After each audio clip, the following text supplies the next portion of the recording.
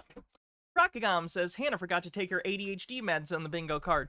I haven't had my ADHD meds for months. I don't have insurance right now. Overthought says, chair has dead eyes like a doll's eyes.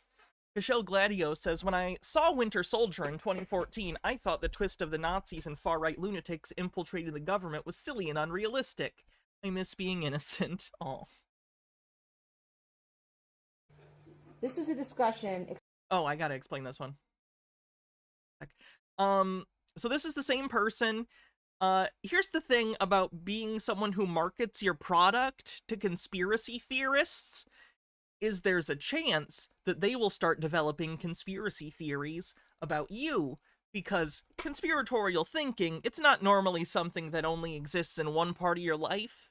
If you're a conspiratorial thinker, you're probably going to believe in multiple conspiracy theories and maybe even be conspiratorial in general to try and find plots or secret things everywhere. So as I said, this woman preaches that, oh, we all have this biofield and the 5G or whatever is tampering with it, and we need to, like, protect ourselves, so she shills EMF stuff.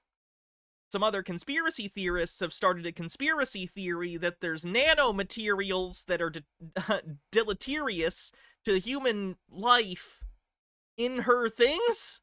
So now she's got to defend herself against conspiracies fomented about her products so she can sell them to rubes. Hats off. M. Scheffler, what do you want me to wear for the hats off? This is a discussion explaining how nanotechnology is made. Mm-hmm. And we're going to use an accusation only as an opportunity to educate people. So there's this ridiculous accusation that's been flown around that basically says that people like us that make EMF protection products by hand are putting nanotechnology into our products. I like that this is a generic thing that some rando on Facebook said, and it has 89 likes. 89 people were like, wow, a person said it on Facebook. Must be true. Which hat can do? Which hat? This hat. Okay. Right. So the quick answer is no, we do not have a multi-billion-dollar DARPA lab in our backyard that makes the nanotechnology to put into the products. Because when you understand at the end of this explanation, you don't just mix together some ingredients and make nanotechnology in your kitchen. Okay, but here's the thing. You say in your own conspiracy that they're hiding secret technology, so if people are conspiring, or believe, rather, that you are involved in a conspiracy theory, why wouldn't they just say, well, you have secret, cheap ways to do it, or you work for the government, so you're not really just in your backyard? You know what I mean? Can't really argue with conspiracy theorists. Yeah, exactly. Okay, nanotechnology is made using equipment that is billions of dollars. Yes. So there's only a few Maybe that's what they want you to believe. labs in the whole world that have that kind of financing in order to make this stuff at the volume that it's being made. So, Tavon, can you explain? Yeah, so this is just a very high-level view on what you would be looking at as far as what it would take to make the stuff we're seeing as far as biosensors. If you look at the white papers and you see that there's this merge between the biomedical community or bioengineering and electronic engineering, hence the IEEE being so deeply involved in this with its standards.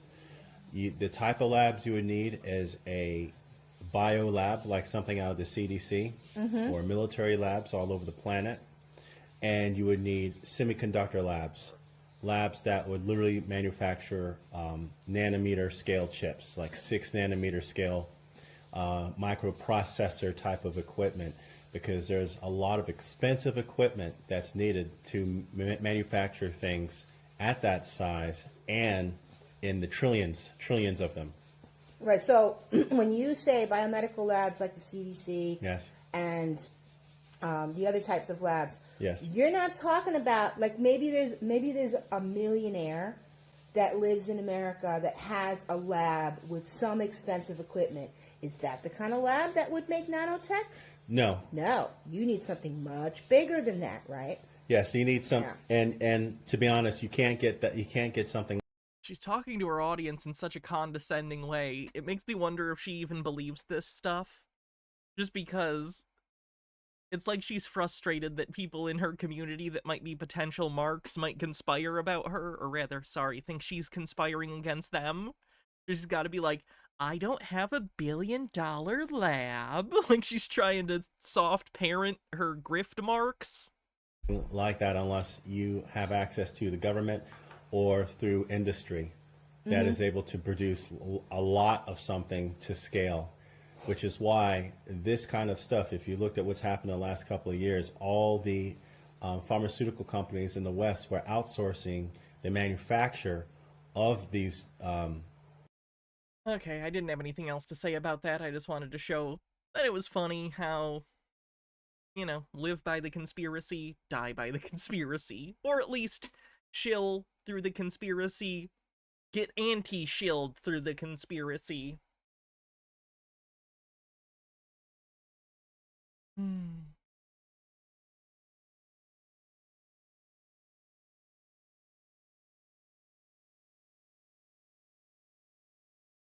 Okay, let's do the lead paint one.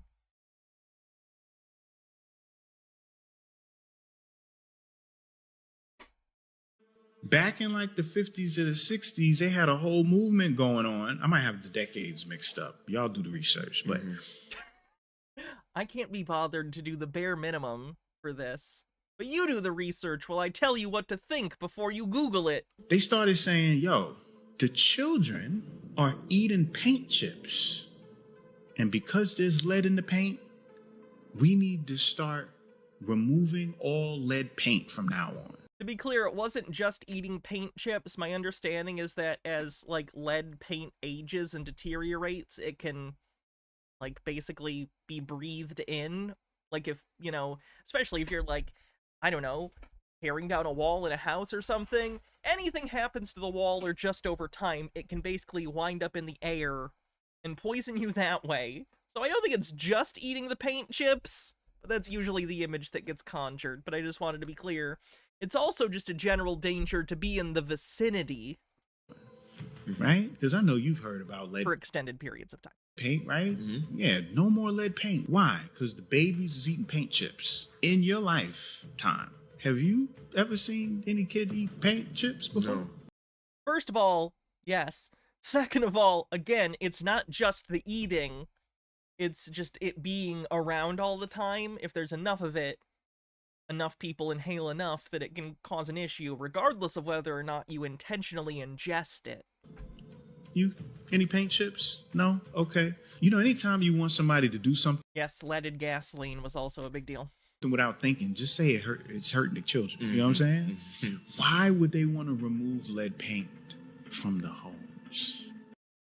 Because it causes, like, people to grow up more aggressive and, like, less intelligent. It causes brain damage that can never be undone or reversed. Like, genuinely, that is objectively true. Because Here we go. of Come the on. technology, because of it blocks radiation. There we go. It blocks radiation. Look at them neurons firing. When was leaded petrol phased out in the US? Way later than it should have been, and there were people blowing the whistle on that earlier, and it just got ignored. Superman is all powerful. But hey, put that kryptonite in the lead box, he won't know it's there. So how else am I That's a storytelling device. Superman is not a real person. He is a fictional construct created by Joel Schuster and... I'm gonna get yelled at. Fuck. Anyway, Schuster was one of them. You can't apply, like, fictional logic to the real world. Lead absolutely can be used to shield from certain kinds of radiation, but bringing up Superman is a weird way to reference that. Jerry Siegel, thank you. gonna get Schuster and Siegel. frequencies, 5G and all that stuff to permeate through your walls and through your home, affecting you so I could see through your house and see your body and connect with you as a network? Who's seeing through your walls? I don't know, people on the internet, I guess. I'm kind of broadcasting, though, so that'll happen. Who's listening to you? Not enough people, honestly. Who's censoring you? The part of my brain that has self-respect. What's going on? It's funny how most conspiracy theories turn out to be true. Did you know 6G is going to be using people as antennas? 6G on the bingo card. 5G, 6G on the bingo card. That's a fact. It's a fact. Everywhere in the news. Can't wait for that. This guy shills a book for EMF solutions. Or this synthetic beef. Or the bugs. Or everything else that's going on. The future is looking pretty good, but there might be something to this whole paint lead theory. Why would they ban the paint? Because it is poisonous. It is poison. And blame the children. They're not blaming children. These goddamn kids, stop putting lead in our fucking paint. Oh, it's because they're eating the paint chips. They can't afford the potato chips.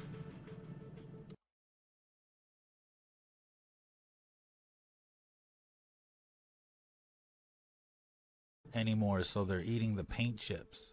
We gotta stop them. Let's be sure to put lead in their pipes, though. Yeah, that's also a problem. Freyline says, I'm going to guess that the lead in paint would not be enough to stop signals. Lead paint is often painted over and it's still on walls under newer paint. It's not enough to stop things. I don't know the actual thickness you need, but thicker than like 1 or 2 coats of wall paint. So there must be something to it, right? And they're parking all of these cell towers right next to you. No lead paint. They're saying it's safe and effective. Like the vaccines. You know what that means, right? It's there to kill you. Again, I hate this man. He literally just puts out videos to stoke the anxieties and paranoia of the ill, of mentally ill people who are like paranoid.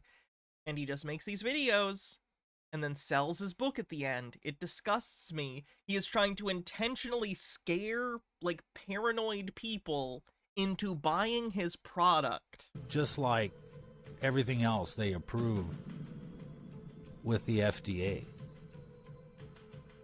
Even the baby powder, the Band-Aids, the tap water, everything is out to get you, and it's approved. Like, do you see what I mean? It's so on the nose, like everyone's coming to get you. They're coming to get you, Barbara. Like come on.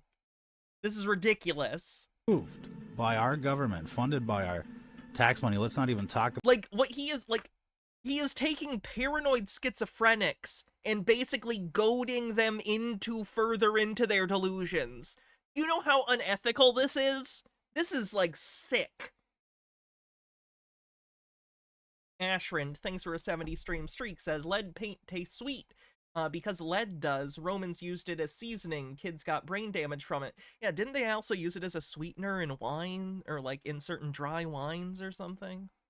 about what's in the food. Our food is illegal in most other countries, and it's approved.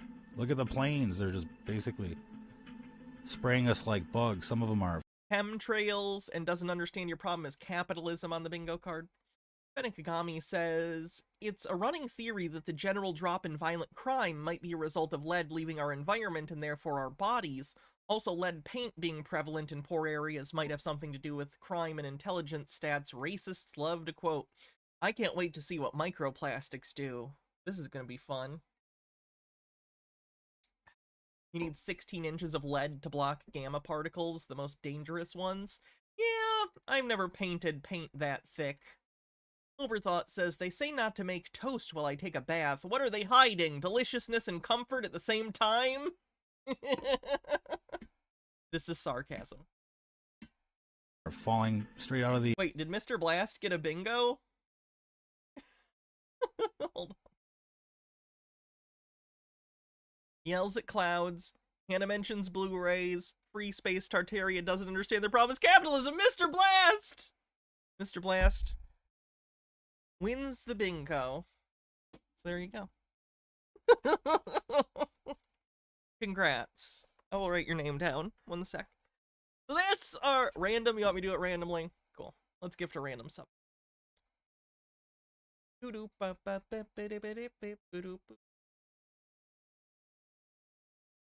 Gotta wait for it to process. There we go. Orchestrain gets the gift sub. There you go. That's our bingo winner for the day. We will continue to play for fun, but that's the gift sub. So congrats, Mr. Blast. That's fun. The air. Boeing is saying it's safe and effective. So there must be something going on with the let. You call nepotism on that? You gave Mr. Blast the win, yet he gifted the sub. Right? I know you're just joking. And what we're learning now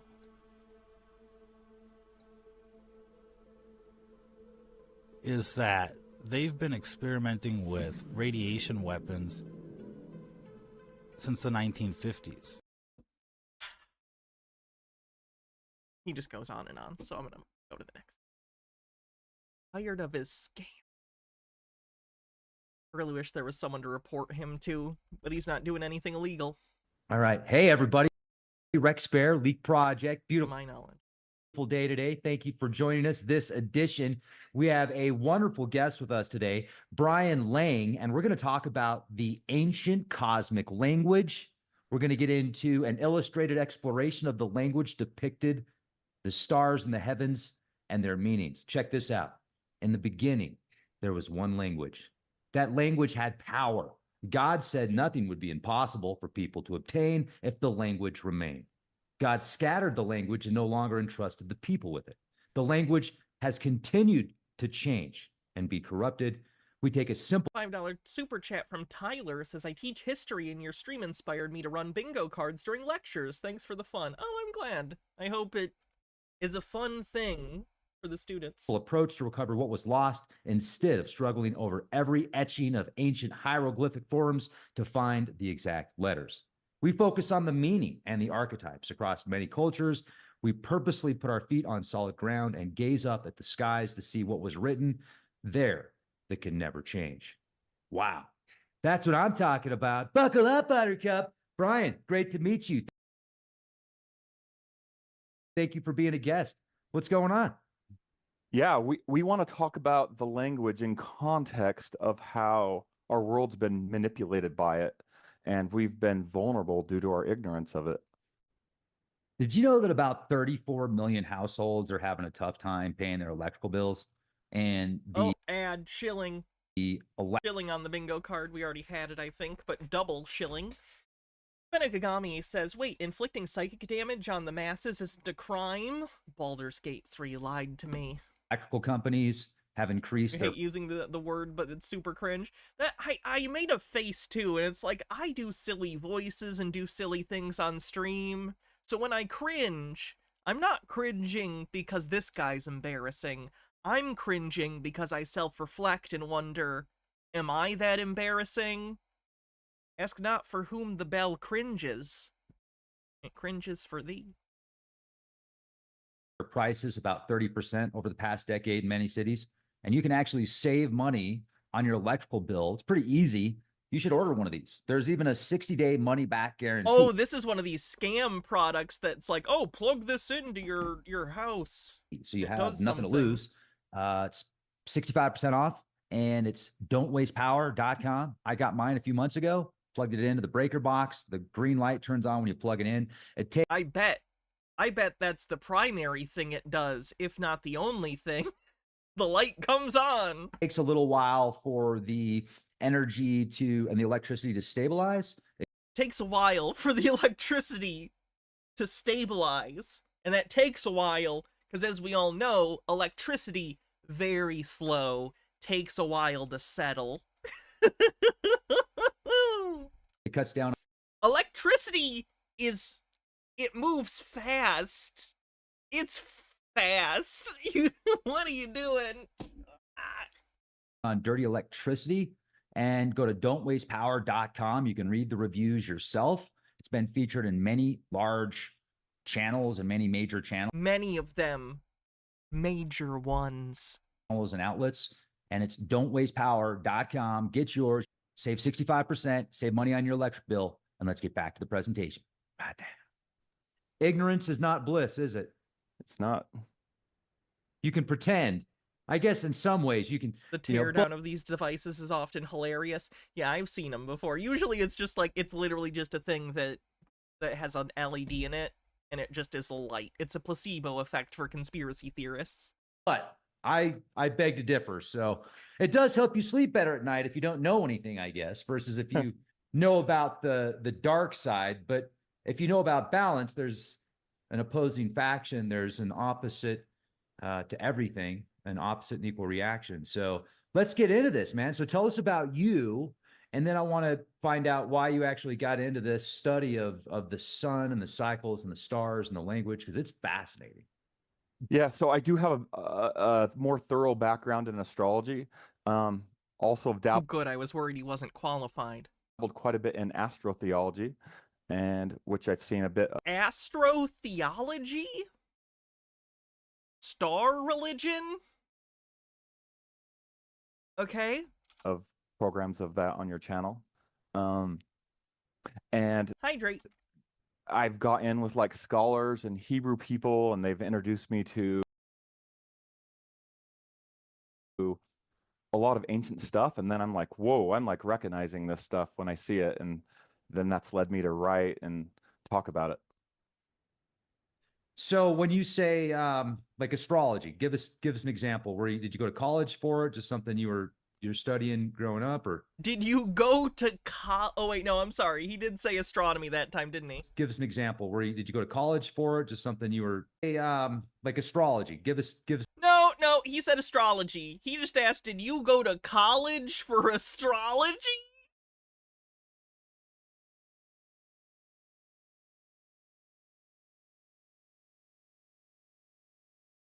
No, he did not. He did not go to college for astrology. Just an example. Did you go to college for it? Just something you're studying growing up, or? No, it's something I've had a mentor for and have studied for about a decade now. Where did your mentor learn? Okay. And you decided to take that information and kind of sculpt this book or write this book out? Yeah, I spent some time with one of my Hebrew friends, and he was introducing me to the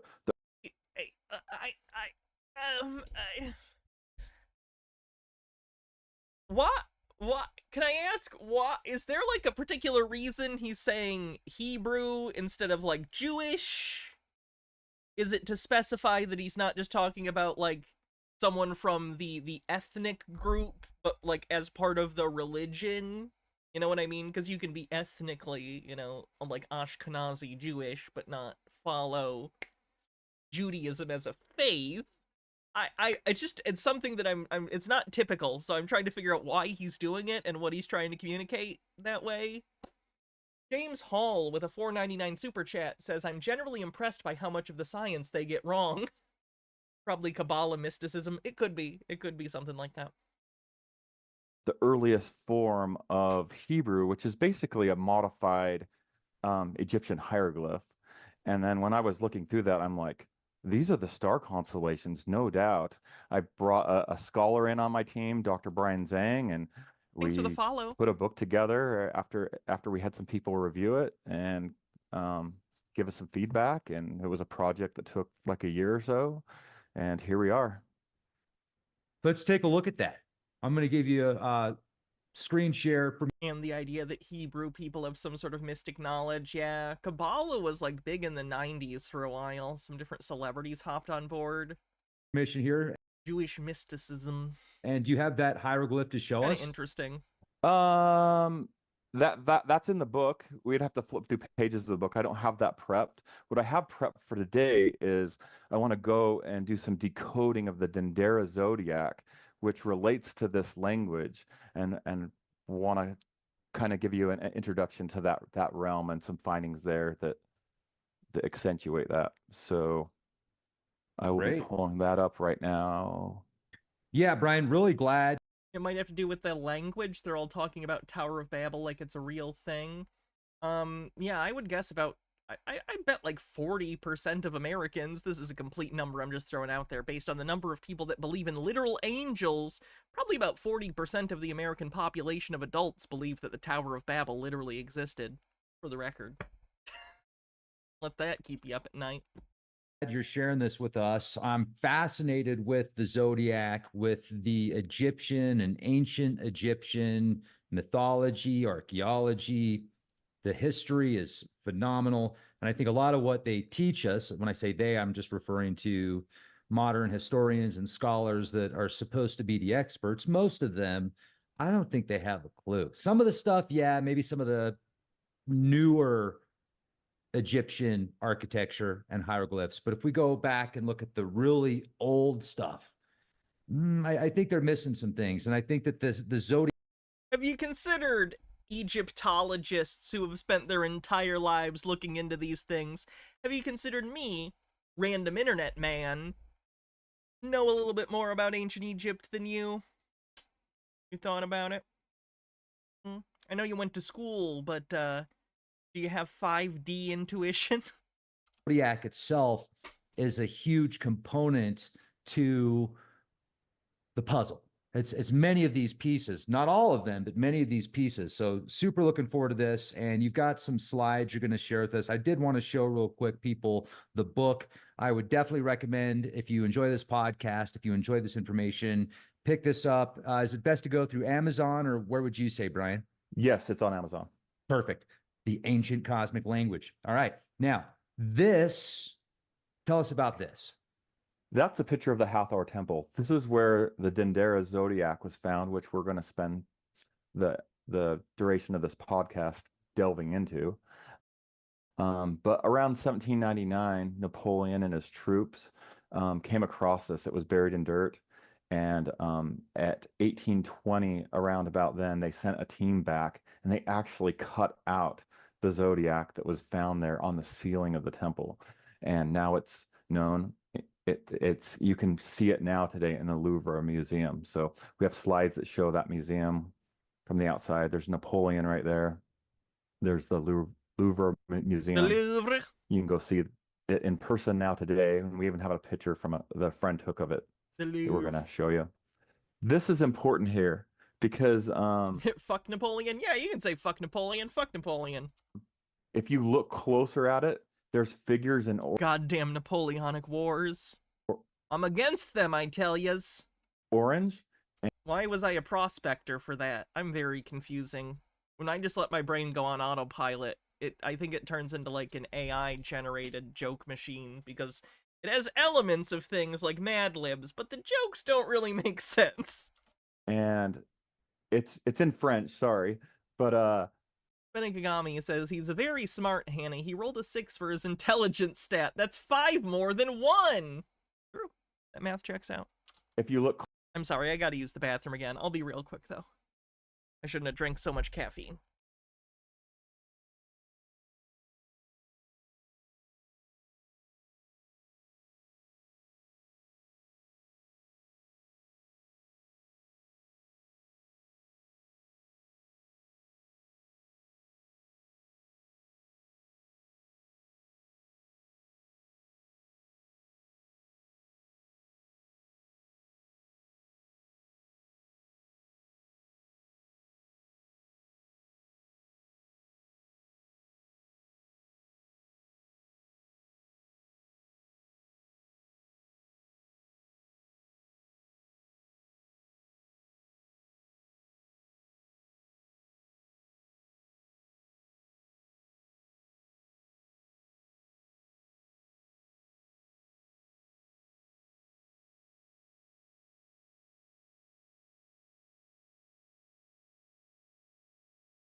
I read that, sorry.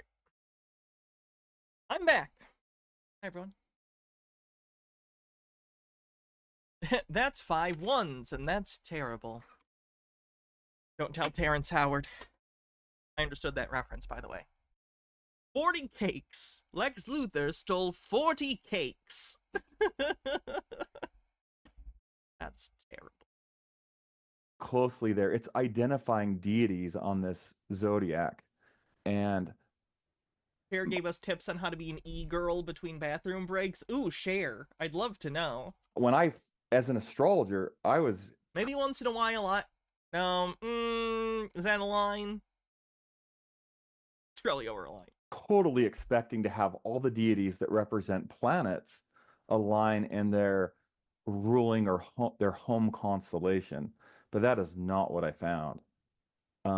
They are all aligned with their planetary exaltation alignment, and I'm like, what? That's what they're preserving in this? Was Explain that to us.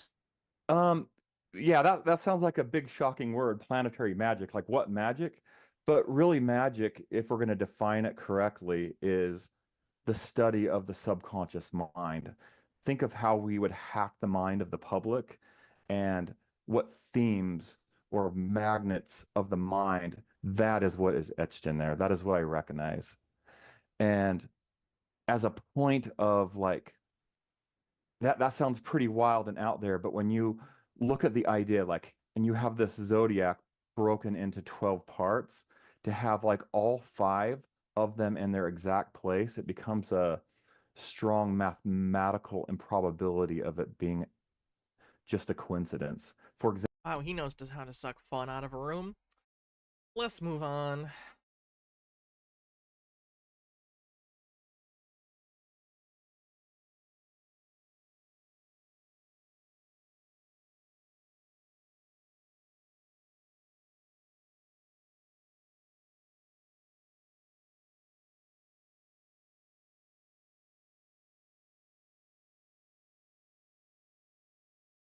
Do you regard black magic as being purely fictitious, or is there some truth in it? Some truth. 100% truth. There is nothing fictitious about black magic, in any way whatever. It is a fact. A little too esoteric to be interesting. I find the esoteric stuff interesting sometimes, but it gets a little vague for me to connect to it and be able to interpret things or try and understand where they're coming from, other than the broad strokes. Like, on some level, it feels like the actual minutia of, like, the magic systems they think exist more exist as fun world building on top of the mental, like, justifications for why they think there's a conspiracy in the first place. I don't know. It is a fact which has existed for several thousand years. I mean, when we talk about black magic, we are talking about Satanism, necromancy, alchemy, witchcraft, the worship of Satan. So we left off with the last video by discussing the importance of symbols and archetypes, particularly within the scope of our conscious and subconscious mind. We also examined how Saturn has been deified through the ages. I explained why he's typically held synonymous with an old bearded man, and held titles such as Father Time, the Grim Reaper, the Lord of the Rings, and syncretism, even Santa Claus. Every old man with a beard in mythology or folk, like, religion, all of them are the same man. Have you seen this man? Just a picture of Grizzly Adams. We even touched on the parallels between the sports company Nike, the Greek goddess Nike, and Saturn. In this video, of course, we're going to continue along this theme, but we're also going to take a look at some etymology and gematria. Now, I mentioned in the previous part about El that it is a title in fact held by Saturn. However, we did not go any further than that. So today, it's exactly what we're doing. El is the actual ancient god, deity, that later was adopted and transformed into basically the canonical god of Judaism, Christianity, and Islam. El, commonly thought to be short for Elohim, is not the name of an individual person per se, rather, it is a title meaning God.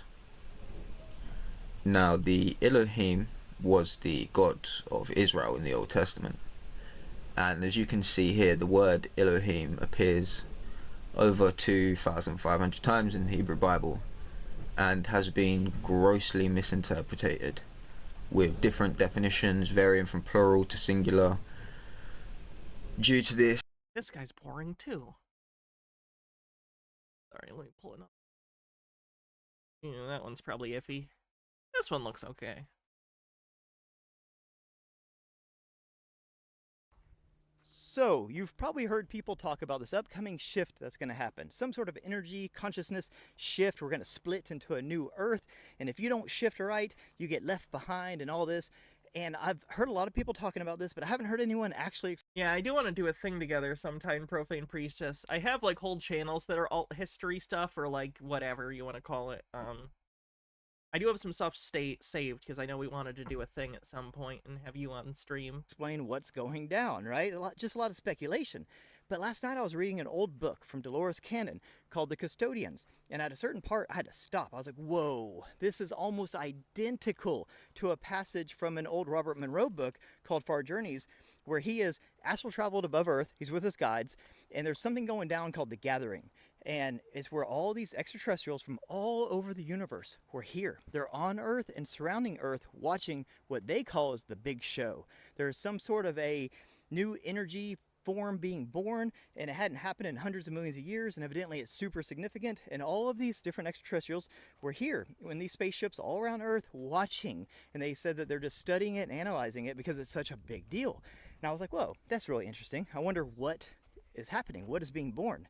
And in this book last night, The Custodians by Dolores Cannon, there's a passage where they're basically at the Library of the Akashic Records talking to the librarian, basically the keeper of all the knowledge, and he talked about a similar event that's happening right now. And this passage was so eerily close to Robert Monroe's, I had to stop, because what they talked about, and they give more information, is he said there's a bunch of extraterrestrials all around and on Earth right now that are here for the gathering. Use the same words. And I was like, what the? This is crazy.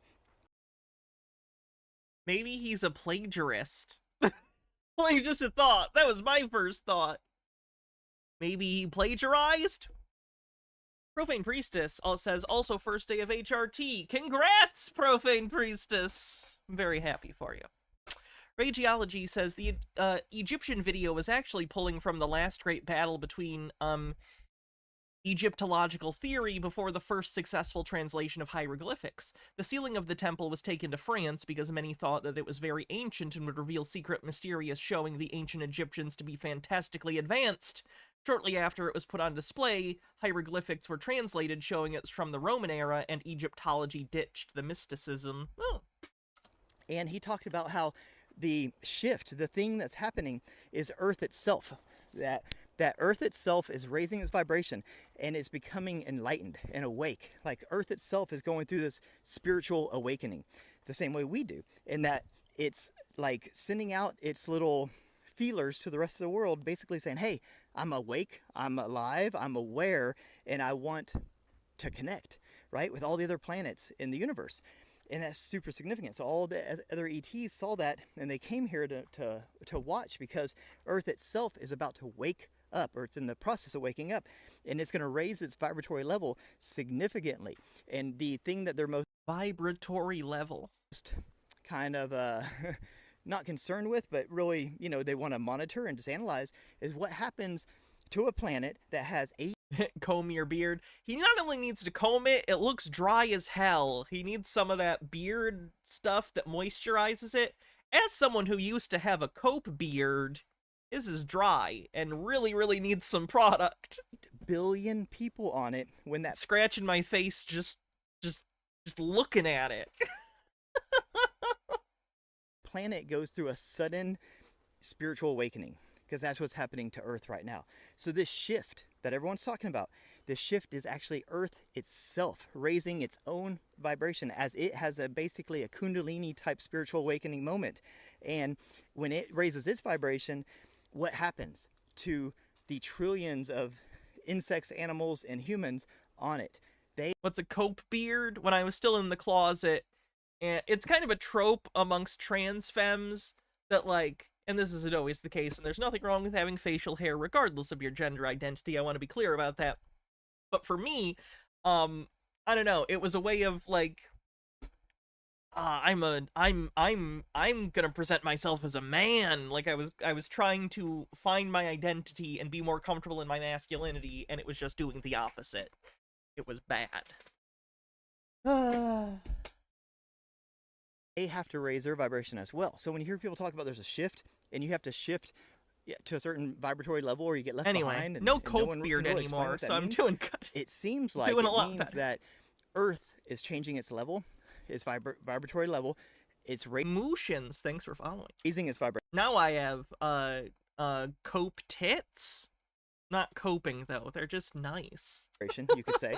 And we must raise our vibration to much better co-align with it, because we have to live in harmony here on Earth. We have to be in balance, okay? And that's what I think they mean by get left behind, is that we have to change with Earth so that we can, you know, go through this transition with Earth. If not, I don't know what's going to happen. I'm not going to speculate on that. But I just know that I want to be on the same vibratory level as Earth. So how do you do that? Well, if I had to guess, I'm not an expert, but what I do is I try to spend as much time in nature as possible. Right now I'm walking through the woods. This morning I went paddleboarding. I swam in the ocean. We swam in the river and the lake. Right after that, you know, I'm outside probably 9 or 10 hours a day, every single day. I'm not saying you have to be that extreme, but what I'm saying is spend as much time in nature as possible. Drink real water. You know, breathe real water, the air. Put your bare feet on the ground. You know, eat fresh raw food from farmers markets or from your own garden. You know, try to like just be as connected to Earth as humanly possible, because it's kind of like these tuning forks. Like you'll see these experiments where they have 2 different tuning forks. They're tuned to different, you know, vibrations. They'll put one down, they'll whack it with a hammer, and they'll put another one next to it, and eventually it's called some sort of like harmonic resonance type thing, where they'll eventually, one will like retune the other one and they'll start humming at the same frequency. Like, you want to just put yourself in nature the same way. If you put 2 tuning forks next to each other, one will pick up the same vibrations the other one. I think that's how it is with nature. By just being in nature, by putting your bare feet on the ground, by hugging a tree, by drinking the water, breathing the air, eating the food, you know, being grateful and in gratitude. Sorry, I'm looking for something. I wanted to find a picture of the cope beard to show. And just appreciating nature and appreciating Earth for giving us everything that we need to survive and live and thrive. All that stuff will put you in harmony with nature. And as nature changes, as the Earth, Gaia, changes its vibration, yours will change as well, because you're in tune with it, because you're connected to it, okay? So don't be disconnected. Don't just sit in a room on the internet all day, you know, wearing shoes and eating crap food and that kind of stuff. Be connected to nature. Be in nature. So when Earth changes, as it's doing, you change with it. So when the shift happens, you shift with it. I don't think Earth is trying to fling us off like a dog shaking fleas off. I think Earth is giving us every opportunity and every chance to change with it. And according to Robert Monroe, according to Dolores Cannon, these people that were super connected and just were able to get so much wisdom directly from the source. We're talking about the librarian. Here's the cope beard. This is going to be shocking. Baha says, "You look so cute today." Thank you. Look away, my love. I have to show the cope beard.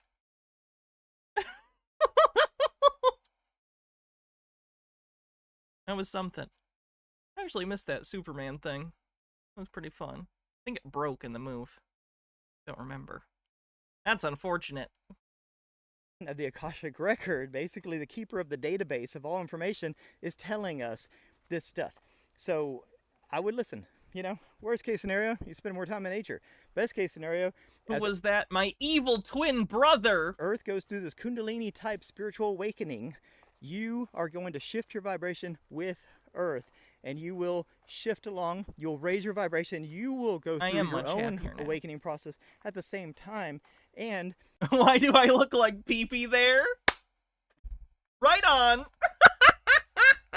No, you're not even fucking wrong. I did look like pee-pee. Holy shit. you'll just ride along, you know, you're along for the ride, you know, and it's kind of like having a ticket to New Earth. So that's my 2 cents. Let me know, what do you guys think about all this? And have a beautiful day. Peace. The longest TikTok in the history of TikToks. All right, let's see what's next. It's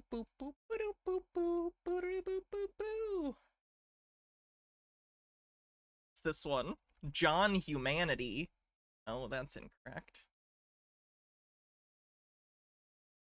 Oh no! That one, I don't feel like doing a transvestigation on.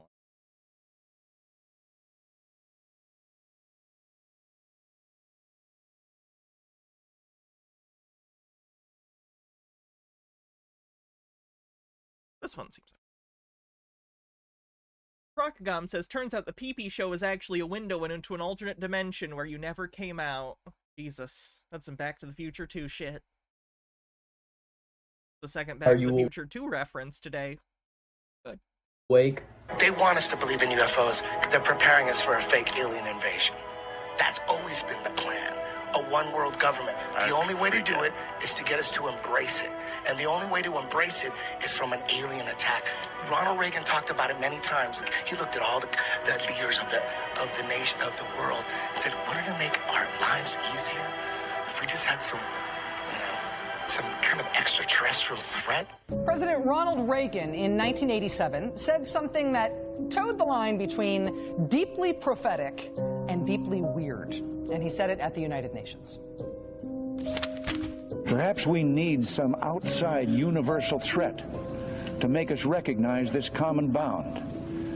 I occasionally think how quickly Project Bluebeam on the bingo card, of course. Our differences worldwide would vanish if we were facing an alien threat from outside this world.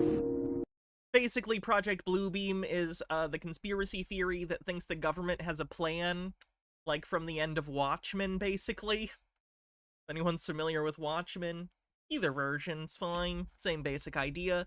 They think the government's going to either do a false flag attack to instigate this, or just have fake aliens come out and announce their presence, and in doing so, convince people to form a one-world government. Ronald Reagan wishing an alien invasion on Earth because of the kumbaya effect it would have on relations among nations. One of the truly weirdest things he ever said in public. Yo, I've never seen nothing like that.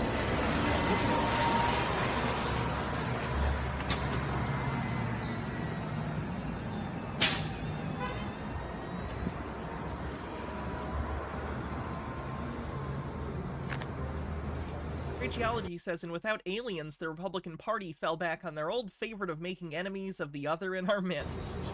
Yo, I thought I was bugging. When I was standing over, I'm like, what is that? Why is the sky purple? Why is the sky what? And it's only here. Look, this oh, the light. Was this during the Aurora Borealis thing that happened recently? I have an idea what's going on in NYC right now. Turning others to social media for answers. It's like an alien attack. It looked like a UFO coming from the sky. It was scary. There's a thing out there, and you've read it in Life magazine. You've seen the front cover of the NASA SETI program. They've talked about $100 million investment. $100 million to invest to find out whether there is extraterrestrial intelligence. Well, they got something going here. You remember War of the Worlds?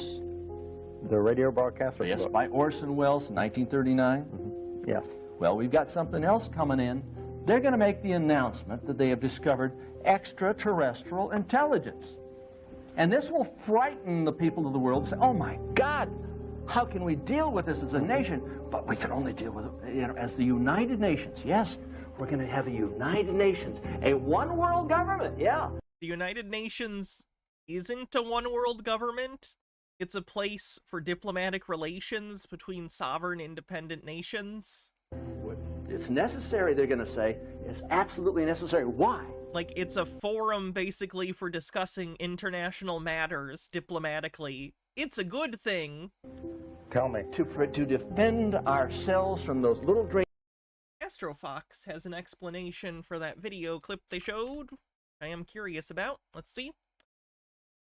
A Con Ed transfer fire in Queens caused scattered power outages and sent a spectacular light show across the city skyline. Authorities said a fire caused by the explosion was under control. No injuries were reported. A big explosion. That's scary. Green men from the aliens that are out there. They will make... But not nefarious. Just bad infrastructure, probably. Or an accident. Benikagami says, this is, of course, horribly naive. We now know that there are those, especially in Reagan's party, who would join the aliens side. You know, they just have to be anti-black or gay aliens who tell Republicans they're right about everything. You know?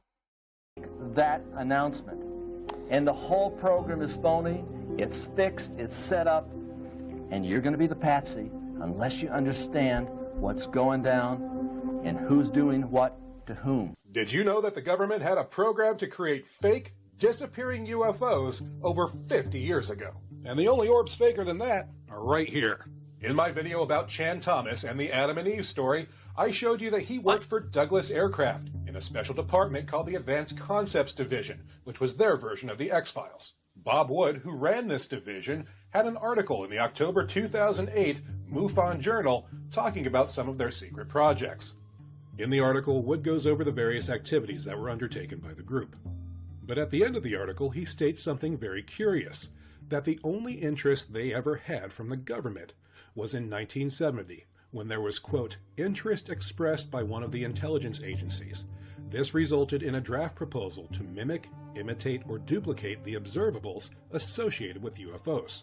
He continues that they called the project Project Skylight and prepared a good deal of technical information in anticipation of contract work, though he states that it never materialized within McDonnell Douglas to... It sounds like this is one of 10 million random programs or projects that was workshopped by some sort of agency in the federal government that went nowhere. Not that notable, to be honest. It seems like he's cherry-picking and trying to make it seem like they wanted to fake UFO things, when in reality, at best, this seems like, hey, we're seeing things in the sky that move in ways we can't. Can we do that? Is that a thing? Seems to be basically the shortened version of this, but he's interpreting it as if it's saying, we want to fake these. No. His knowledge. But that's not entirely true. Documents from Project Skylight have been found, and we do know what they are trying to accomplish. Found where? Where did they find them? How do you know they're legitimate? In simulating UFOs. So let's take a look. In this original document, we see that they were trying to simulate UFO observables with the illusion of physical objects in three-dimensional space. They wanted them to be sensed by visual, acoustical, photographic, radio, and other electromagnetic instrumentation. Be large, very light, transparent bags inflatable with ionizable combustible gases, spherical or saucer-shaped, and that these bags should be constructed of highly combustible materials so they can completely vaporize or disintegrate when they want them to. They wanted these fake craft to emit lights and sounds, but also the odor of something otherworldly. What's the odor of something otherworldly? Is it a good smell or a bad smell? Does it depend on my mood? What kind of smell is this? As well as the magnetic effect. Smell the aliens. It smells like space. That we see with things like cars turning off, etc. This should strike you as quite odd, and we need to look very rationally at what was being asked for here. These were not craft that were designed to move fast to travel into enemy territory. Kinda seems like if that paperwork's real, it's a project to find something to distract people, as someone else said, like, in the chat. Yeah. Like a decoy or something. Again, I don't know if the documents are real at all, but it sounds like, oh, if we ever needed to make people look over here, let's create a thing that does weird stuff and makes lights. Do surveillance. There was no instrumentation on these craft to do that. They were just balloons that were meant to look a certain way, to be put into the sky, to give off light, a sound to disorient somebody, an otherworldly stench, solely to screw with the observer and make them think they were witnessing an alien craft. And then after the psychological screw job on the witness is complete, it was designed to just poof, disappear, to burn itself up with flammable gas and combustible materials. Supposed alien craft just blinking out of existence happens all the time in UFO and abduction lore. It's become ubiquitous. So ask yourself, Why would intelligence agencies who have so Oh, there's a $25 tip from Anonymous that says, "Thanks for all the laughs you've given me over the last couple of years. You rock." Oh, problem. Thank you so much for that tip. I appreciate it. Closer to another costume month. many means, satellites and planes and all kinds of ways to surveil enemies and mess with them and go to war with an enemy, why would they require something whose sole purpose is to screw with you, is to make people think that aliens actually exist? What kind of operation could possibly require that? Now, that's not the end of the story. After these documents, it all goes quiet for about 20 years, and then Project Skylight shows up once again, and this time it's even more concerning. In 1987, we see the project name Skylight pop up once again, this time in a master's thesis from the Naval Postgraduate School. And this thesis appears to be outlining a new experimental satellite configuration for use with the extant Project Skylight. It's attempting to find compensating techniques designed to reduce Wait, is this... Are you saying that it's genuinely connected, or are they literally just two projects that both were called Project Skylight? Because, like, no offense to any of the naming people here, but Project Skylight, I don't know. If I'm coming up with names for a project, what, there's like 500 words you're gonna think of, maybe? I don't know. And it's a satellite, so it's up, so sky, I don't know.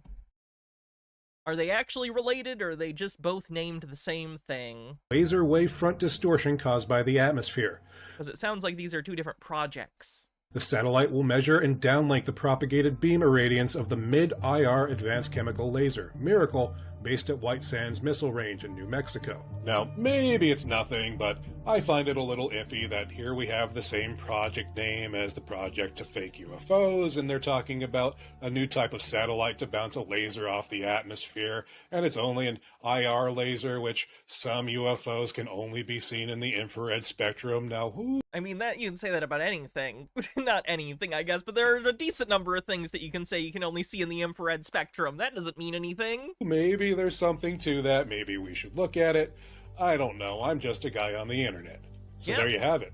A lot of people have brought up Project Bluebeam in my comments, and that's been floating around the conspiracy community for over 20 years. It originally came from a guy named Serge Monast, who died shortly after he brought that information out. He was a French-Canadian investigative journalist, supposedly. Now, I've never been able to verify his original source for that information, so I can't... Gasp! You can't verify the source for this information? I'm shocked. Tell you how true it is, but we do have proof that the idea to use fake UFOs for psychological operations has been in play for over 50 years. And here's... That wouldn't surprise me. Proof of it. It doesn't mean that they're, like, trying to actually plan a mass thing. Like, as a cover-up for, like, experimental aircraft a la the Roswell thing? Sure. But, like, a mass thing? No. Michelle Gladio says, I'm having PTSD flashbacks to Tom Paris asking Neelix about multispectral subspace engine design. And we also have proof of the existence of a space-based, satellite-based laser program that has the same name. So I'll ask you this. If these technologies have existed for over 50 years and such thought has been put into faking these experiences, how can we... The first thing you said was, like, wasn't even them saying they had done it. It was a request. And the second thing was someone's thesis about a hypothetical. It doesn't mean the technology exists. Believe anything that's coming out right now. Project Bluebeam. Mm-hmm. Can you describe what that is? It's the ability to stage, through very advanced technologies, an alien attack or an alien event. And it's a whole series of them. Now, what most people don't know about since late 50s, early 60s, like the Barney Hill case and all that, those were all human assets abducting innocent people made to look alien. What? And so that psychological warfare began... Why does this guy look like R.L. Stein's brother? Was authorized in 19... I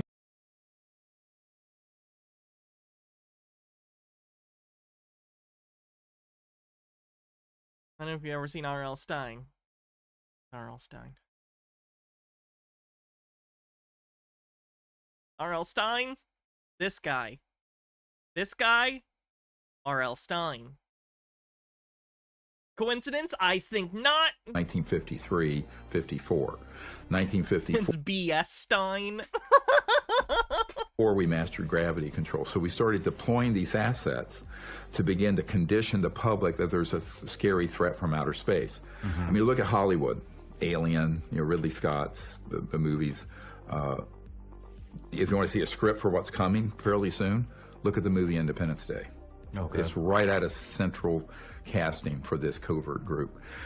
So what their whole purpose is to create sort of a global militarized totalitarian superstate of the world fighting another world. It's like War of the Worlds. Okay. And that's been a 70 More like Starship Troopers. year defense plan. And I know people who've seen that plan.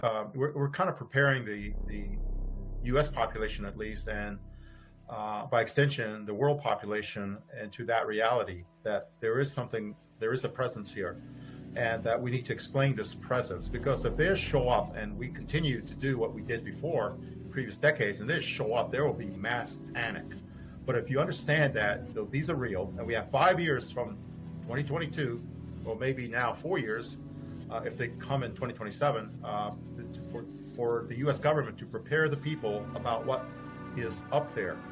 And in many ways... How many times are we going to have to hear these crackpots reference War of the Worlds?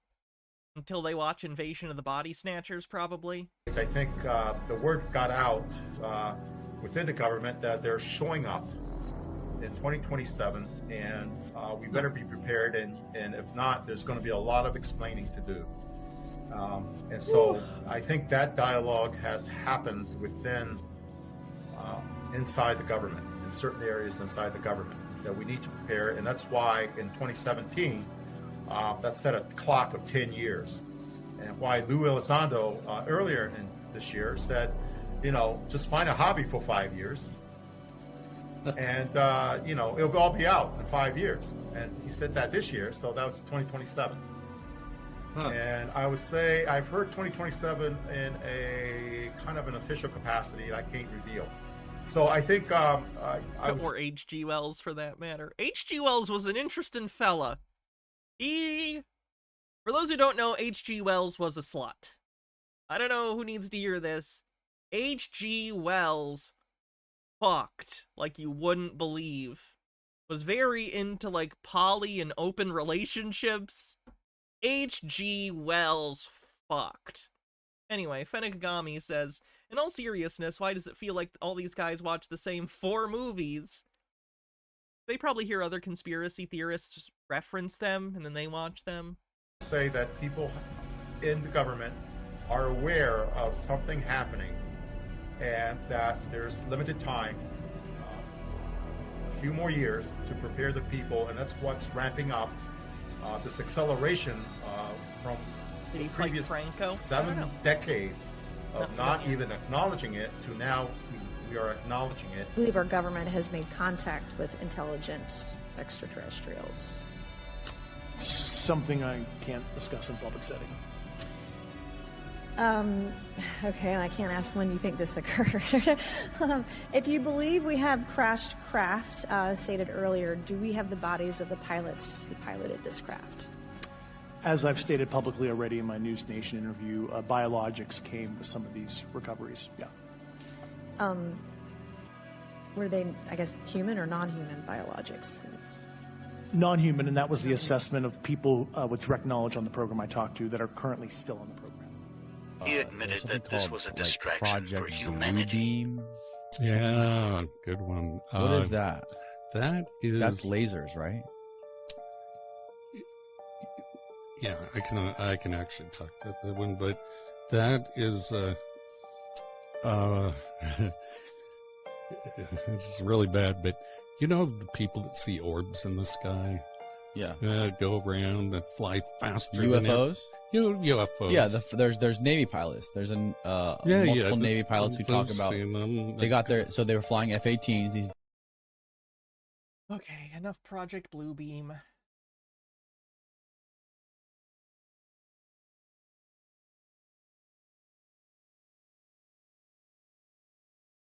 In 1984, a movie called The Terminator was released.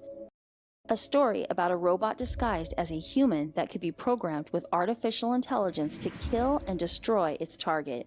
A movie that we thought could never come true. But now this strange idea is becoming a reality. I mean, I would argue it's speculative science fiction, so like James Cameron dreamed it could be true in the sense that he imagined it, I guess. Rather than portraying robots as Terminators, they're being recognized as a blessing to the world and an answer to all our problems. Is AI the answer to healing the sick, improving the labor force, relationships, and even winning a war? Elon Musk has been at the forefront of all the latest innovations and has he though? Has he? Is one of the leaders behind artificial intelligence or AI technology. But he has not been silent. He has voiced concerns regarding the dangers of AI time and time again, even speaking to leaders around the world. But are we listening to the warnings? With the invention of Neuralink. It's so funny to me that Elon, like, flip-flops, like, Elon's a moron, but he, like, flip-flops, like, back and forth between, like, AI is, terrible, it's probably gonna kill everyone on the Earth, we should stop, and also wanting to develop his own AI, or get on the board of OpenAI, like, he's just desperate to be relevant, it's so funny. There is a greater concern for the welfare of humanity. The battle for who controls your mind is now at the heart of the matter. A battle that is clearly identified in the Bible as one that would rage at the end of time. Could the devil use AI or Neuralink to carry out his diabolical plan? No, the devil's a boomer. He needs tech support from his grandkids constantly just to change the input on his TV. He can't figure out AI. We need to wake up because the end of all things is fast upon us. But first, please like and subscribe to our channel to learn more about last day deceptions.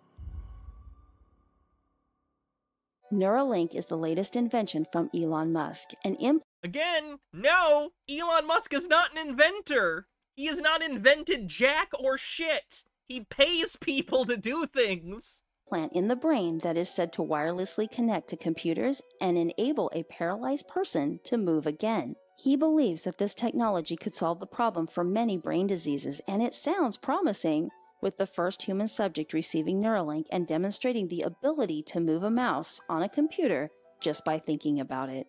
Yeah, this first patient, 80% of the contact points of the implant have already pulled out of the brain. That's probably not good. Scientists are hesitant to agree with Musk, who claims that it is the answer to treating depression, anxiety, insomnia, and all paralysis. He also mentioned autism in that list. So fuck Elon Musk. Geopolitics says, James Cameron dreamed it could be true after reading a short story about a soldier sent back in time but being caught in a time loop that meant he started the war he went back to stop. Can't be too salty about it because the writers did the same thing in Day of the Daleks, in one of the best Dalek stories. Yeah, bootstrap paradoxes. It is such a delicate surgery that it can only be performed by a robot. Which is weird because Musk himself is on the spectrum, by his own admission, so I don't understand why he would say that. Antronicus Khan with 100 bits says, remember that Terminators were supposed to be infiltration units, so with that in mind, Skynet designed the template to be a 6'2" impossibly muscled man with a thick Austrian accent, and thought, yes, the perfectly average human, this will seamlessly blend in and draw no attention. There's scenes and deleted scenes from T3 that actually explain that. The T-1000, or whatever the Arnold Terminator is, the T-500, whatever, they explain that. That was a product that was already in development prior to Skynet becoming self-sufficient, and the voice was basically a selling point, because they were going to sell them to people, sell them to other countries and stuff. Are said to have the ability to process information from the neurons in our T-800, thank you. brains and connect to a computer and internet.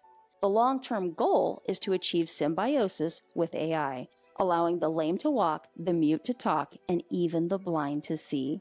It sounds like they're trying to work the miracles of God, and indeed, they are. I mean, if Jesus was real, you'd think he'd be pretty hyped that, like, oh shit, those people I created can, like, cure a bunch of more diseases and, like, ailments now. That's pretty dope. Why would anyone be mad about that? Larry Page, the co-founder of Google, has said that Google's goal is to create a digital god. Now, whether they mean a literal god or a metaphorical one, I'm gonna go ahead and guess the latter. The idea is absolutely against the Ten Commandments. Exodus 20 verse 3 says, "You shall have no other gods before me." Any attempt to replace God is absolutely... I don't think it's an acceptable term, but I think she's quoting it because that's usually the term that's used in the King James Bible. ...against the Bible. Neuralink's promotional video says, "Imagine the joy of connecting with your loved ones, browsing the web, or playing games with your thoughts." Well, friends, these thoughts connect to the internet and to the computer, which is fast becoming controlled by AI. Musk has even said that you will be able to save and replay memories. But what if those memories Again, get that's hacked? an idea he stole from, like, movies. That's not even, like that's not an original concept. That's not an that was...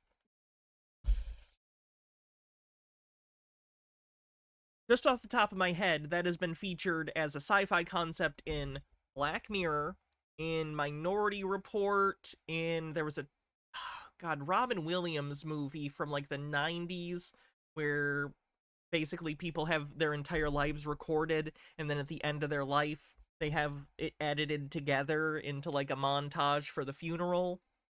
Like, the sci-fi concept of everything you see in your experience is being recorded is not new. Final Cut, thank you. That's the name.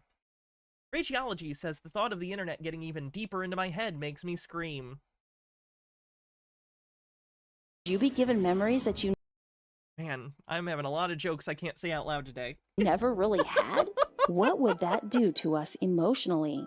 Musk has made it clear that memories can be downloaded into a person or a robot.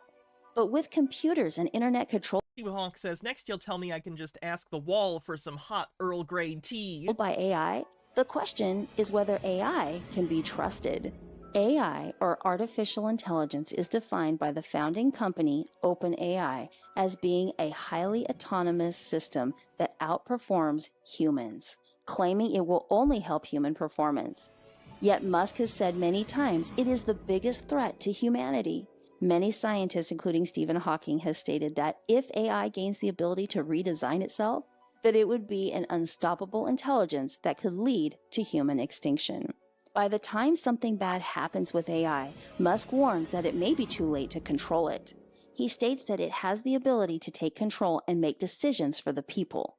Isn't this what Satan has meant to do all along? Influence us, control our minds and our decisions? Is it? Where does it say that? Why? What?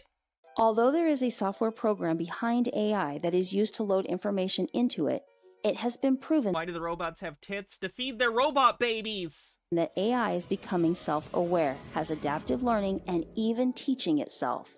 Even a Google engineer was fired for saying the AI chatbots were becoming sentient, capable... Yeah, he was a little cuckoo for Cocoa Puffs. ...of feeling... He was incorrect. ...and processing emotions. Musk is very much concerned about the potential for AI to become programmed with political agendas, even programmed to harm people, unleashing chaos online, spreading disinformation and biased reporting, along with financial scams. There is already concern across America that someone is listening to us on our phones. And why does it always seem to be Alexa or Siri who openly claim to use AI programming? What? If AI falls into the hands of the wrong people who have the agenda to depopulate the world, could AI be You're scared about technology, but you have an Alexa? Programmed with the... Or you have some sort of, like, Amazon smart thing? ...goal of human extinction? Musk and many other scientists have come forward saying that this technology could be more dangerous than... That's a hilarious robot. Look at that. ...nuclear That weapons. is just a person in a suit. That reminds me of the robot from Kimmy Schmidt. Radiology says, "Video, AI is the devil. Immediately uses AI-generated images." If AI can be programmed and through a technology like Neuralink connect to our minds, what kind of false information would we be getting? I don't know, man. Don't put a thing in your brain. This very quickly could be a tool of the devil, enabling us to believe lies, ultimately controlling our minds and our decisions, even giving us memories that we never really had. The enemy is already using this to spread lies. AI has rewritten Genesis, saying that Cain was not a murderer, Hagar was a chef, and a dog took the place of Isaac on the mount without any sacrifice ever being made. This is not in support of biblical truth at all. It's PETA. They do stuff literally just to get clicks. That's their whole thing, is they do quite outrageous things, so people do rage bait, clickbait articles about them and stuff. This is already being set like up. Like when Animal Crossing, the new one, was coming out, and they were like, we are against Animal Crossing because you shouldn't be catching fish and bugs. Blah, blah, blah, blah. They literally just say inflammatory shit that's annoying specifically for part of their fundraising. That's like a strategy they have. As a deception and tool of the enemy. Wait, what? PETA used AI to screw with the Bible? Wait till they find out what Thomas Jefferson did to it. There was previously a ban on using ChatGPT for military and warfare or any activity that had a high risk of physical harm or weapons development. But as of January 2024, this ban has been completely lifted. Microsoft bought them. The truth about AI is capitalism, baby. Becoming darker, and the battle for control of the mind is becoming more clear. The enemy seeks to control our minds. He does not want you to be clear, understanding truth and salvation. Some churches have even given AI control of their sermons, as was the case in Germany. AI is not our friend. It may look beneficial to society, but the overall goal is one of control and manipulation. In Genesis chapter... I think the overall goal is to make money, and it's a bunch of companies independently working to be the first one to make breakthroughs so they can make money. Again, pretty simple incentive set going on. Rachology says if Trump wins, there's every possibility that cross-sex hormones will be banned, but you can pay lots of money to have Elon Musk company stick wires in your head so you can goon on the go. Well, at least I won't be bored. Fenekagami says, I recently heard the name Lucifer in earlier iterations of the Bible was originally used to refer to Jesus, which makes sense because A, the name means light bringer, and B, the Bible does mention a capital D devil, or doesn't mention a capital D devil at all. I don't know about that. I haven't heard any of those claims. It is true that Satan as a character was adapted because in, like, the Hebrew, like, faith, like, there isn't an individual Satan. There is Satan, which is a title. Basically means the adversary. There's someone who works for God and tests people. But that in Christianity got warped into Satan, the individual. Therefore, Cain commits the first murder and goes on to have children. Children who advance in technology in the world and further commit murder. Technological advancement, although beneficial, often leads to greater immorality and lawlessness. Source? Citation? Literally anything to make that claim. What are you talking about? AI, although beneficial to some people, will be abused and lead to greater destruction, influencing what we believe, who we vote for, and even taking human lives. In the last days before Jesus comes, the battle is for the mind. Satan seeks your worship and to pull you away from... Oh no, it's AI sexy Satan. God. The Bible... What'll I do? ...is for the mind. Satan seeks your worship and to pull you away from God. The Bible says in Revelation 12, verse 12, Woe to the inhabitants of the earth and the sea, for the devil has come down to you, having great wrath, because he knows that Hawk says, meanwhile, in reality, our homicide rate is plummeted thanks to more technology. He has a short time. How do we fight against this wily... Bonk, Augie Boo! I had to bonk myself mentally, so now you're bonked. Oh. It says in 2 Corinthians 10, verse 4 and 5, For the weapons of our warfare are not carnal, but I wasn't screen clipping, I was just lingering. Don't worry about it. God, for pulling down strongholds, casting down I don't need your judgment, chat. You're not better than me. And every high thing that exalts itself against the knowledge of God, bringing every thought into captivity to the obedience of Christ.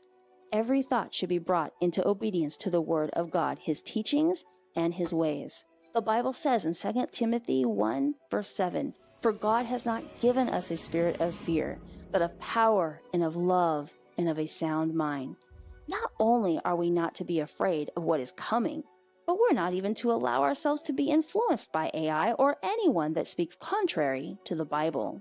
Philippians 2 verse 5 says, "Let this mind be in you, which was also in Christ Jesus." We are to have the mind of Christ, not AI or whoever is programming it. If we leave ourselves open to this influence, then we have lost our way. If we want to see salvation and not be deceived, then we must keep our mind on Christ. Matthew 22 verse 37 says, "You shall love the Lord your God with all your heart, with all your soul, and with all your mind." How can we keep our minds on Christ and continue to grow in truth and the grace of heaven if we are influenced and controlled by someone or something else? Satan seeks to influence your thoughts. If we are connected to I'm sorry, AI, this animated child creeps me out for some reason. In some way, he can. Oh no, he's getting his eyeballs. No, not his eyes. My eyes. Ideas into our minds. The beams, not the beams. Just. Oh no, it's going into his brain. It's the gooning beams.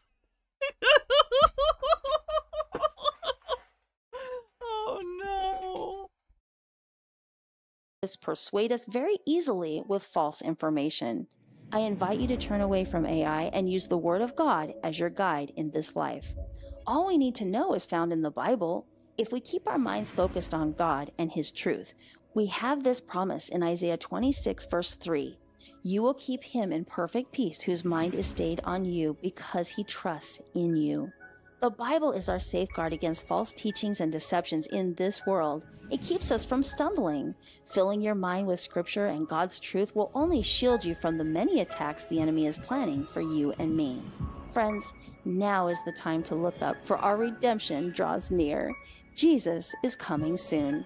Will you be ready? I don't think... Why is my brain like this today? Holy shit, it's bad. Oh...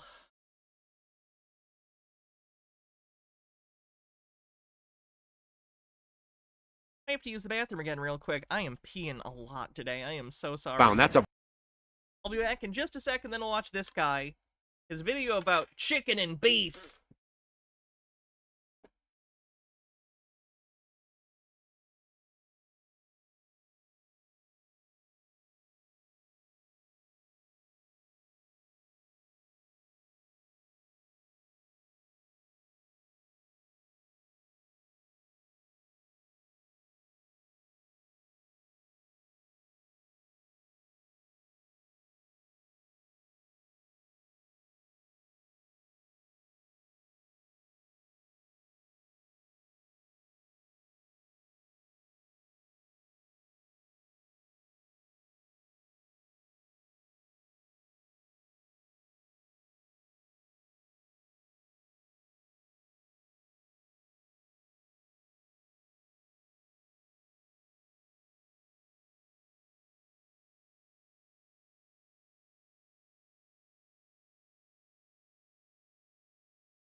I want your newsletter.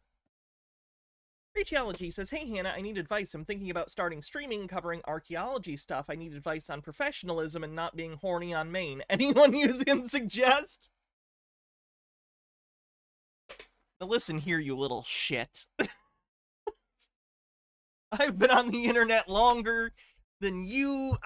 All the kids these days. The disrespect. Oh,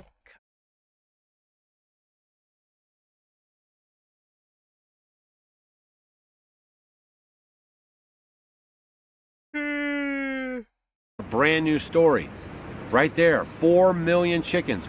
4 million plus 2 million plus 4 million plus 5 million plus 6 million plus 2 million.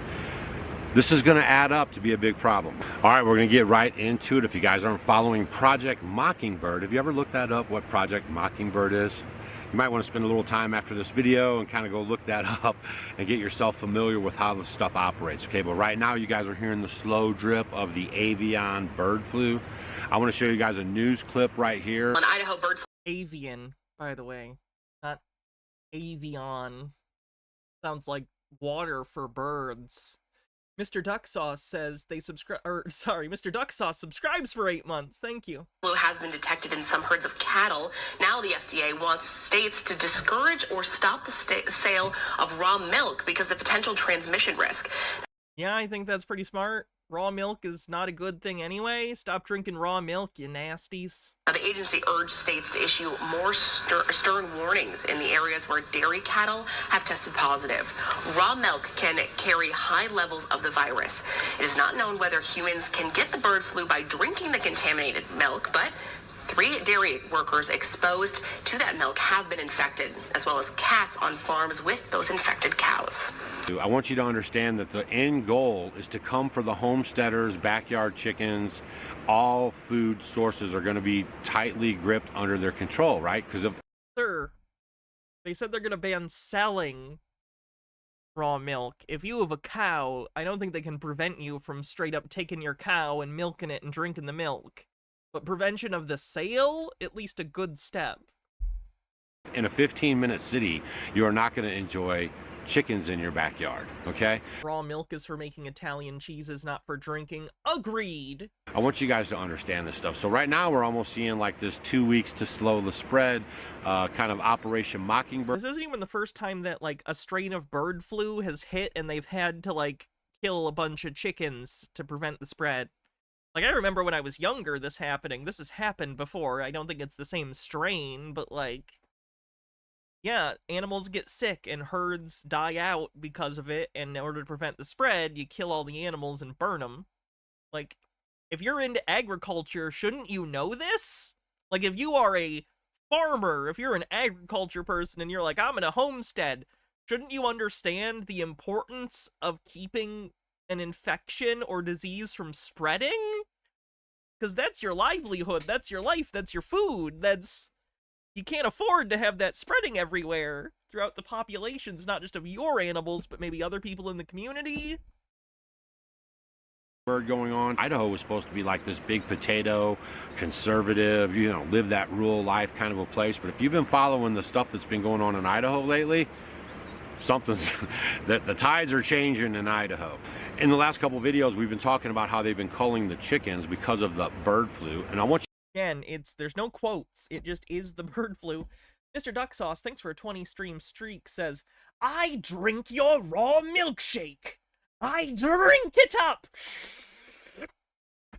You guys to understand too that they're using the PCR test for that, and I want you to go do your homework on how reliable that test actually is, okay? And you guys got to start peeling open this onion.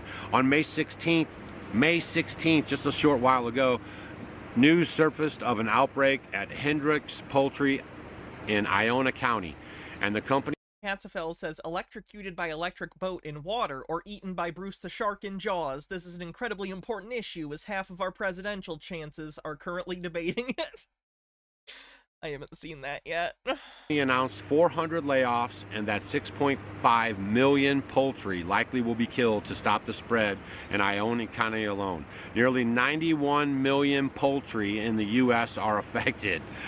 Yeah, that sucks. Have you noticed that conspiracy theories and right-wingers and a lot of people in general don't seem to understand that, like, unexpected, uncontrollable things that are bad and detrimental to you and other people's lives will happen, and there's nothing you can do about it sometimes but mitigate it? You cannot prevent all bad things from happening. You can't prevent most bad things from happening. All you can do is deal with it once it happens, but instead it feels like half the population, if a problem pops up that was unexpected, just goes, if I ignore the problem, it doesn't exist. And that's not how you function. You need to deal with problems as they come up. Animals get sick, herds get sick, and it needs to be dealt with. It's not a conspiracy. Life just sucks sometimes. With outbreaks in 48 states as of Friday, according to the Center of Disease Control, additionally, 9 states, including Michigan, have reported outbreaks of the avian flu in cattle, and with 49 herds across the U.S. are impacted, okay? I have more here. Don't go anywhere now. I'm telling you guys, They are If cheese betrays me and I get infected, I'll be so sad. coming for this food system, and they're coming for the homesteaders. Please understand me when I'm telling you.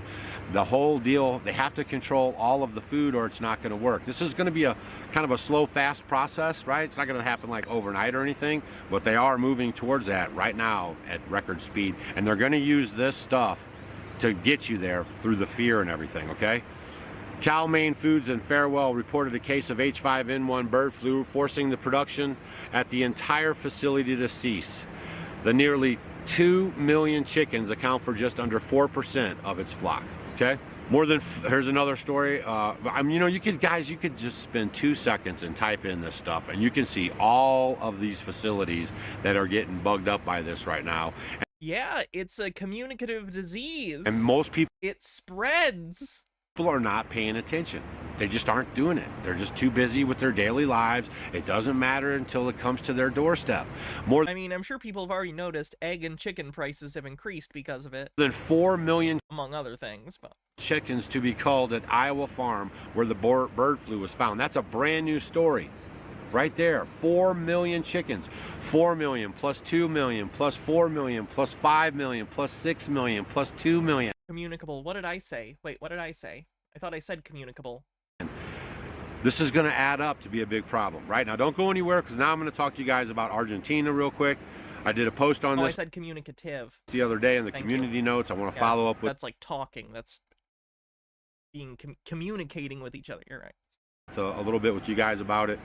Argentina, if you didn't know, just had a new election, and they elected some chainsaw-wielding wild man, and he was really going to straighten it up down there, and then that's not going to be the case. He's an implant. They put him in power. He's going to do all the same bidding as everyone else. I'm going to show you guys right now what I'm talking about. And everyone fell for it. Guys, go do your homework on that one too, right? The Argentina president. It's a shamola. Government deploys new livestock certification process to incentivize ranchers to raise a new kind of beef. Here's how it could transform agriculture. Argentina is implementing a new certification process to raise climate-friendly beef. Few incentives exist for farmers to raise climate-friendly livestock. This is clown world. But why? Because you don't understand climate change and the impact that, like, the cattle industry has on it? This certification process, reported by phys.org, aims to change that.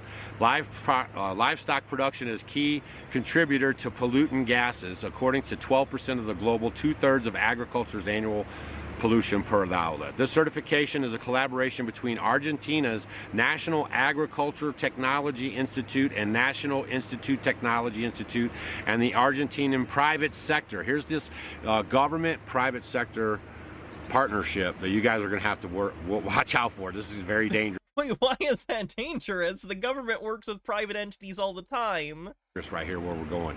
These NGOs are a huge problem for our ales, okay? So you guys please pay attention to these. Argentina will also be using third-party verification system for International Environmental Product Declaration System. This new system and certification was approved earlier this year. The certification system relies on silvopasture. They're putting in certifications from third-party people who write up these certifications and then push them through as law, and the farmers have to follow them. Most of these people never even farmed in their lives. I'm just hope you guys are paying attention to this stuff. You think the people at the Agriculture Institute haven't farmed? It's literally a research facility for agriculture. The trees and soil store the carbon, thus making the livestock carbon neutral and awarding the farmers a certification. Okay, listen to this here. I want you guys to understand this one little part here through this whole article. If you guys are on our email list, I'll send this article out unless you want to go find it for yourself. But I'll send this article out for you guys to read with your own eyes. All right, you guys will love this part about the article. Did he almost fall over? I feel like there was a cut there. Yourself, but I'll send this article out for you guys to read with your own eyes. All right, you guys. Looks like he may be. You'll love this part about the article. Basically, it says the incentive for farmers is to boost their income. They can raise prices with certification, as in the case with certified organic or fair trade products. The catch is... What is he even upset with here? It sounds like they're not forcing anything. It sounds like a voluntary thing that they're trying to incentivize, which seems like the kind of thing he'd be into It's not telling them what to do, but it is, and I don't understand. That consumers will be willing to pay higher prices for carbon-neutral, climate-friendly products. Oh my gosh, y'all. That basically just told me like it's all a big scam. They're just putting that on there so the farmers or people can charge more money. This is all a big hot mess. Hopefully you guys found this information valuable. Please understand that they have to control the food system 100% for all this stuff to work. Sir, the government has all of the okay, this is weird to me. It's weird to me when conspiracy theorists think that the government is all-powerful but simultaneously needs a secret plan to get power. Which is it? Do they already have all the power to manipulate everything? Or are they in a power grab? Which is it? Because it can't be both. It has to be one or the other. Either they already have a bunch of power to manipulate everything, or they're trying to get more power. I don't understand. You think that the government doesn't already have a huge amount of control over agriculture and could have more if they wanted to? I don't understand how they think anything works. And they're having a heck of a time with the ranchers, I will tell you that. I'm following a lot of this rancher stuff. They're having a heck of a time with them. But where they're going to get them in the trick bag is at the sale barns, and they're going to get that with the ear clips on them. So they won't be able to bring their animals to the only 4 processing centers in all of America, and only 2 are actually owned by America, or maybe 1. The other 3 are totally foreign agents. So I hope you guys are understanding all this stuff. I just found this very interesting. So annoying to me how so many Americans, like, will recognize issues with private entities that have their own sets of incentives and don't care, but all of a sudden if that entity is owned by someone from China or some other country, they freak the fuck out. Like, they recognize problems with capitalism, but only when a non-American is in a seat of power within that structure. It's very strange. Cloud Wizard says, isn't it the same as the Fash thing? My enemy is powerful and weak. Rhetorical shifting. Yeah. All this chatter about the avian flu. I know they're cordoning cows, killing cows, chickens, everything else. And you guys, this is going to have an impact on your food at, the store. Stacy and I grow 90% of our own food. We're not as affected as you guys, but we see this as a total control play, and that's why we're trying to sound the alarm. All right? Caspel says, actually, this is why conspiracy is often compounding, so the idea is that each individual shadow monster is all-powerful in their own field, but they're in a struggle with a different shadow monster, so they end up dragging Nibiru, Planet X, and the Illuminati, and the Deep State, and Lizard Tartarians. They're all fighting for control. See you guys on the next video. We've got some more bangers coming for you this week. Share the video with your friends, man, and make sure you guys are staying up on your preps. It's probably one of the most important things you can do. All right, we'll see you on the next one. Share the video with your friends. Joke's on you. My friends are either already here watching or don't care. I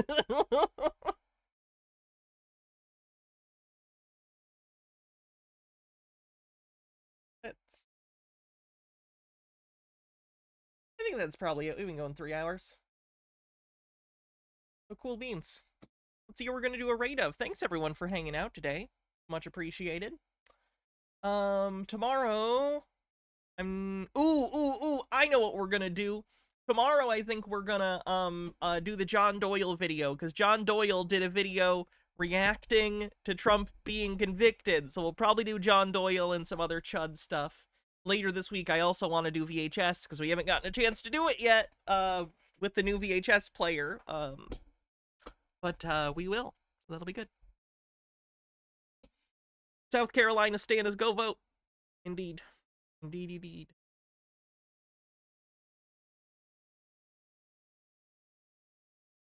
But it's not as if just being trans is what creates that. It's people being a dick to you in society. And that makes... All right. Have a good night, everyone. See you tomorrow. Be cool.